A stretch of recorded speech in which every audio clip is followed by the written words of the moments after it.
Okay, hi. Um, can you please introduce yourself and what you do to people who are watching? My name is Beth Lowell, and I am an artist, and I work in pastel. I live in Morristown, New Jersey, and I've been doing this. I've been working in pastel probably for about 10 years, but I've been an artist all of my life. That's really cool. What inspired you to become an artist? I think it's a really hard question to answer. I think many artists are just kind of, you don't really think about it as something that you always do, like you start out as a kid and how you, you just take two pencils or crayons or, whatever it is. So often, reaching way back to like kindergarten, they have, you could either play or you could do coloring. And I always was Mhm. coloring and drawing and painting. So I think it's just, it kind of starts with, you probably just start out drawing things that you like a lot of little kids. It's like, horses and princesses and, things like that. Okay, what aspects of your job would you say that you like, and what aspects would you say that you don't like or dislike? Um, I pretty much like most of what I do. I find that there's very little procrastination. Once I sit down and turn on the music, I really enjoy painting. It's kind of meditative. You can kind of, I mean, you have to know what you're doing and focus, but the analytical side of your brain kind of like just shuts off. And so I find it very relaxing. I don't spend hours and hours because I think you have to step away. When you're too close to something all the time, you need a break from it to see where your errors are because you might not otherwise. You're just, physically too close to it and also Yeah. mentally too close to it. But what I have to say I despise the most is either cleaning my studio or packing and shipping. It's always stressful when I send something out because I want to make sure that it gets there safely. There's a specific way that you need to pack pastels. I've never had a problem, but once I send something out, I always cross my fingers and like, wait till the person has received it. And the other thing is cleaning and pastels. When you work with them, they create a lot of dust. Yeah. And so you can't, have to, clean up every, once in a while, just make sure you get all the dust out. There are things that you can do to kind of filter the air so it's not unhealthy for you to breathe it in. I mean, you can either have an air cleaner or very easily set up like a filter. I use just a regular fan and I point it the other way and put a piece of fabric in the back and it kind of all sucks the pastel dust onto that. But invariably what happens is where I'm working, I will drop a pastel. Yesterday, I dropped the entire box. Onto the floor it goes. Most of them are pretty small, so I wasn't worried about them breaking because I use small pieces anyway, but this pile of dust. And it's not easy to sweep because it kind of gets grounded. I was just like, I can't face it, but I've got to clean it up. Otherwise, I'm going to walk in it and then track it all over the house. So I'd have to say cleaning and shipping and packing are like the things that I hate doing. Yeah, okay. So what do you usually paint about? Like, what would you say are the general themes of your paintings? I think that's a very good question, and it kind of varies because I have different subject matter that I paint. I think when it comes to landscapes and seascapes, often it's about the path.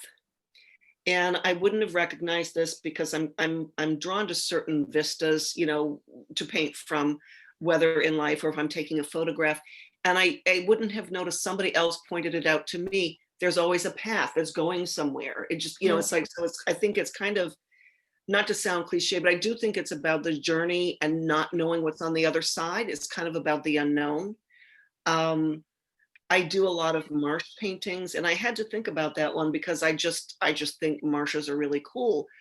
But they really are um, areas of transition. So it's almost kind of like the pathway. It's between land and water, and there's just something very mysterious about it.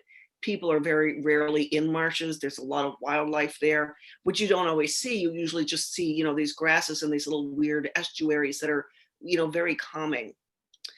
And I think I started out pretty much painting animals. And I think when it comes to animals, I think I'm intrigued, as are most people, about what's going on in their minds. Yeah, And so definitely. you're looking at them, but they're looking at you and you're thinking like, I don't know, whatever you're thinking, like, wow, you're really cute or something. It's like, what are they thinking when they're looking at you? Like, you're weird, or why are you in my face? And so it's kind of this unknown, unspoken, because they can't speak human, this language and this dialogue between us that I find very intriguing. Okay. So, what message do you try to share to your viewers through your themes? So, like, what specific message do you want them to like understand through your paintings? I'm not sure if there's a particular message. I think that is one pretty much of maybe calmness, serenity, being at peace. Um, Even if there is some kind of, I think every painting should aspire to having some kind of gesture or movement in it, so it's visually interesting. But I think pretty much everything is pretty, a relaxing spot, something that you can be drawn into, that you can appreciate, but you don't have to think about it too much. I know a lot of artists do things that have like a political statement behind them. I don't have that. I'm just basically kind of like about peace and calm. Yeah, that's really nice. Um, so what this relates to the question I just asked. Why do you choose to paint the way you do? Like, why do you choose to share these particular messages through your art?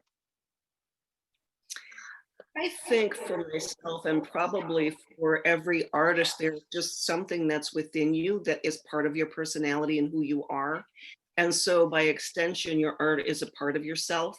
So the message really, I think, is manifested in the art about who the painter is and what they're thinking. So it's not necessarily that I want to send a message of peace to people, but that's who I am. And so that's how I tend to see the world and hope to live in the world and aspire to. So I think it's very interesting because, for instance, when I started the marshes, I didn't really think about why. I just liked them. And I had to step back. And I think often it's after you create a certain body of work that you start to articulate it. And I think it's really important for artists to do that because you want people to of course, you want people to enjoy the painting. Not everybody is going to love everything you do, and you have to know that. But it's just kind of like taking a step back. You learn a lot, I think, about yourself when you take a step back and analyze why you're doing these things. I think first comes the painting and then comes the thinking about why, instead of setting out to say, I want to make this statement and I want to change the world or whatever. I mean, maybe some artists are motivated by that. And so that affects their work. I'm kind of the opposite. I tend to paint what I'm drawn to and then kind of think about it and um, develop a dialogue around that after the fact. And I think that as life changes, whether you're doing the same subject matter or different, that statement is always going to change because life is always in a state of flux. Nothing is constant, everything is always changing. Yeah. So I think as we grow, we learn things about ourselves and about life. So I think that as a process, when you're painting, it's helpful to take a look at your work at different periods of time as you go on, and then kind of revisit, did the why change? Or maybe you need to go deeper into the why, or, just really try to, kind of go deep into your soul to figure out like where it is that you're going. Where do you want to go?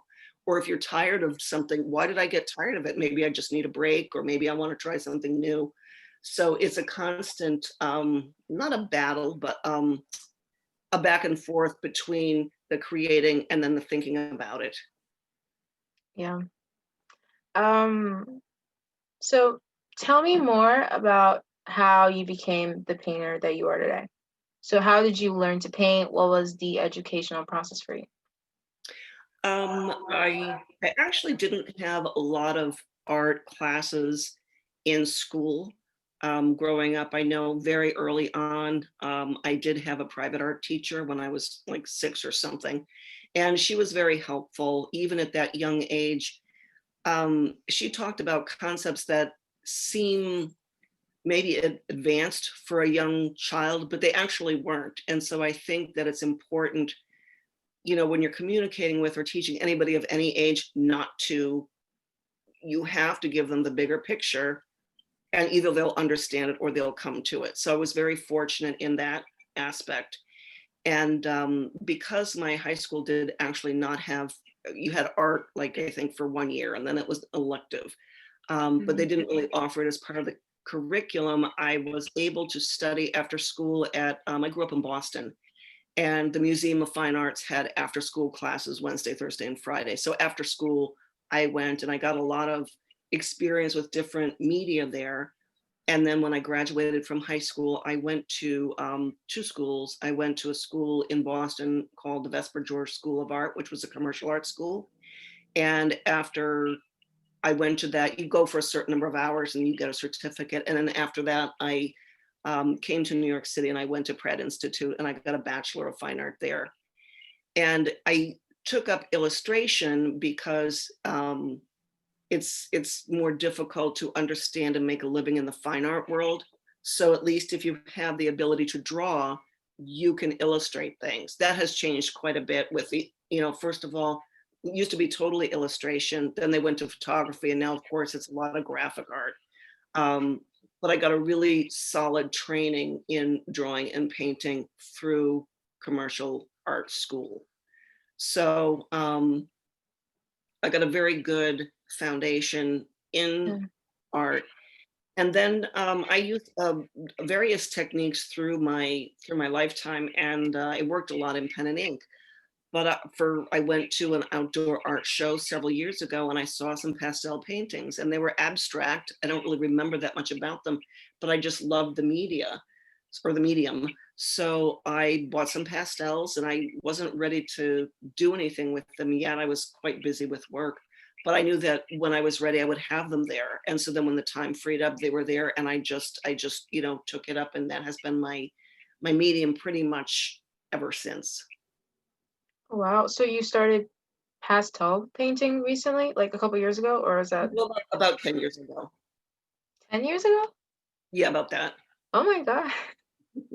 Um, yeah, next question. How would you recommend that students try to improve their painting skills? I think that the first thing is to have a strong foundation in drawing. If you learn to draw well, which is not always easy, but you learn to draw well or use tools to help you draw well.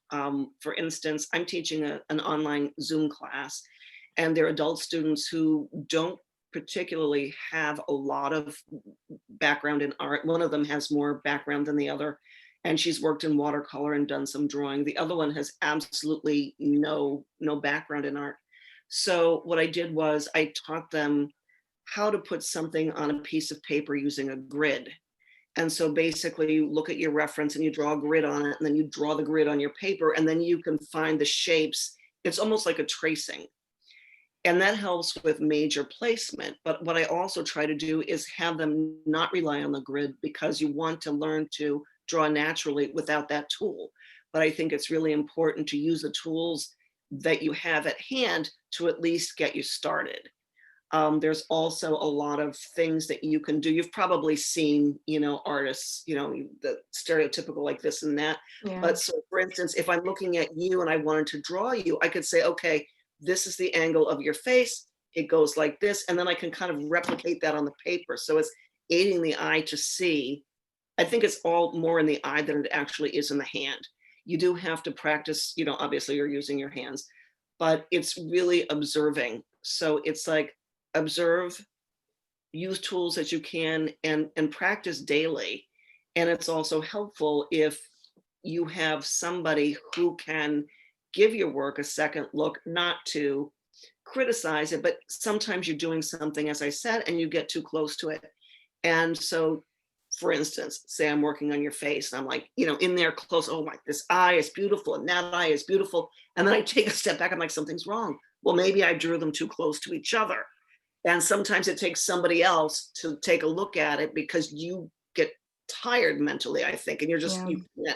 you can't make that thought process unless you have some distance. So I think it always helps to have a second pair of eyes that can, um, of somebody who can, kind of help you see where maybe you missed something.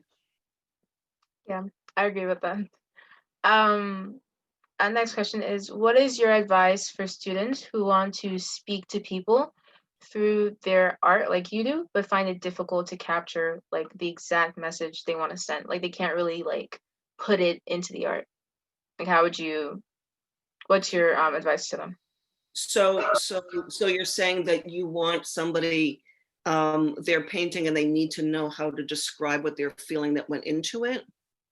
Not exactly. Like let's say you said that for you it's different. Like you paint, then you look at it and try to think about it in a deeper way and in a more insightful way. For someone who wanted to paint to send a specific message but had trouble doing that, do you have advice for them, or would you recommend that they do it in your way? I think everybody works differently, so I can't necessarily tell somebody to do anything the exact way that I do. But I think probably if people are drawn to certain subject matters, then they should draw or paint or create that however they feel, like what it is. So say, you want to paint flowers or you want to paint horses. I think it's first of all doing the work, and maybe, as you're doing or if you come from it, you may find that your message lies within those things that you're drawn to. But say you wanted to do a painting and it's about world hunger and you don't know how to express that. I mean, it could be expressed several ways. Are you going to figure out? You have to figure out what kind of artist you are. Are you representational? So are you going to draw a picture of whatever it is, an empty bowl or something? Or is it more about a feeling? And maybe you're going to do an abstract painting and maybe, you're thinking of, I'm just making it up, blue and yellow because you're hungry or something, and how you put those marks on the page. Or even, I think what's very interesting to explore for everybody, whether they choose to use it as a method or not, is collage, because you can found pictures from magazines, or you could, even if you got, very creative, if you had a little, I don't know, flat piece of something, you can attach it right to the surface and it adds a texture. So I think it's about exploring what the message is that you're sending and how it makes you feel. And then when you have that emotion, that kind of drives your work. For instance, if you're angry about world hungry, you probably would use maybe red and black, and there'd be a lot of um, the way that what I'm just using brush stroke as an example, or a pastel, or whatever, they probably would be kind of frenetic, because if you're upset, um, in a piece of art, something connects with you by color and by gesture and by marks. If you want to send a message of world peace, you probably would do something extremely serene, maybe blue, maybe something that doesn't make the viewer take like, bombarded with a message. You just really want them to be calm. So I think it's kind of zoning in on what the emotion is behind your message and starting at that point. Okay, so okay, what would you describe as the struggles you face as a painter? Maybe it's internally, like like when you want to paint, like, or you can't really like think of what to paint or exactly what to put down. um what type of struggles do you face? Sometimes that happens. Um, I guess I don't know if you would call it a form of burnout, but you've been doing something for a while and it's like, I just don't feel like doing that again. I mean, I really enjoy doing it, but I've got to, I'm not feeling it. So in that regard, you can do a couple of things. You could take a break and not paint that day. You could take a little while off, and actually it's really good to go outside in nature and kind of like, clear your head. You could experiment with something new, a totally new medium, or even a subject matter. So if I come to the point where I feel like doing something, but I just don't know what to do, those are some of the things that I try to do. One other or another struggle is it is very hard, no matter how much you're working on something. You still have difficulty sometimes with drawing, and you notice like you've come up with something that's like super difficult, and this happens to me all the time, but it's actually a good thing. I'll start out painting something. Now the object for me to paint something is not that it's easy and fast, but I look at them like, wow, that looks really cool, and I really want to do it. And then I start painting and I'm like, what was I thinking? This is so much more complex than I had originally thought. And so for that, it really takes patience and taking it in small chunks of time, and maybe coming back to it often instead of trying to slug, your way through. Yeah. Very, very rarely in my career have I ever given up on a painting. I might have to put it aside for a while because I might have to figure something out about how to handle something. Early on, I was painting a painting of dogs on the beach, and it was a rock beach with a lot of pebbles. And I'm like, I'm not going to paint every single little pebble, but how do I translate that in a way that's visually pleasing and people gets that it's pebbles without, because the focus is the dogs, not the pebbles. So it's, that kind of problem solving, I think, that has to come into play. And then the other thing that I do if I'm struggling with something, I'll leave the painting on the drawing board, but then I'll start another one at the same time. So I'm still creating, but I can go back and forth. You can work on 2, you can work on 5 paintings at a time if you want it. And that way you stay productive, but it gives you a break from each, separate painting to give yourself, the time and space to, really think about how you want to approach it. Okay. Those are the struggles that you face. But also, what do you think are general struggles that painters might face? There's so many. Just list like a few, like two. Yeah, I think that the constant struggle is always trying to improve. I think a big struggle for a lot of artists is rejection, Mm. because you really love what you do, you might be in love with it and you think it's fantastic. And so say you share it on social media and like nobody likes it. It's like, well, wait a minute, you're my friends. You could at least give me the thumbs up whether you like it or not. But also, even if you're going into like competitive shows, or you're entering your art for a grant or whatever, and you don't get picked, and so that can be very tough. And the other issue, I think, which is a huge pitfall, is comparison. And I like to always say comparison is the thief of joy, because you see somebody else doing something, and all of a sudden it's like, Wow. should I be doing that? That's not really what I want to do, but maybe I should be doing that. And it's like, well, that one's better than mine, or this one's, you always kind of think in terms of often better when you can't compare apples and oranges. It's just different. And so I think those are the two major things that really are struggles for artists, because they're mentally difficult. It's more than the challenge of just trying to create something and create it well and do something you enjoy. But mentally, you have to constantly remind yourself why you're doing it. You're doing it because you like it. And even if I did a painting and I loved it and nobody liked it, I wouldn't stop doing that painting. So you kind of have to be strong in that way. And eventually you'll find people who appreciate what you do. It's like I said before, it's not everybody. Everybody's not going to love every single thing that you do. It's just not possible. And so I think it's hard to, you just really have to stay away from the popularity contest mentality. Yeah, I completely agree with that. I feel like that's actually a good point. Like it also applies to like every situation in life, just not really comparing yourself to other people. Right. Okay, I think we have oh, one more question. Okay. So finally, this actually just relates to what you just said. Um, Students tend to have like especially kids my age tend to have a lot of pressure from like parents and their families to go into a career that's stable, right? And like I feel like jobs like painting and music, those are more risky, right? Because people it depends on popularity. So what would you like to say to kids who like they really want to go into art, like they're really passionate about it, but they're scared, due to all this pressure and also just because they don't really know how it's going to pan out? Um, well, first of all, I would say now more than ever, there are so many more resources for students. Even, I mean, I think even art schools have gotten better. They used to be nothing. They'd be like, here, you graduate, bye, go paint. Like it was very difficult unless you had a mentor along the way to help you through the process. I would, I think it's important to feel like you have a secure future.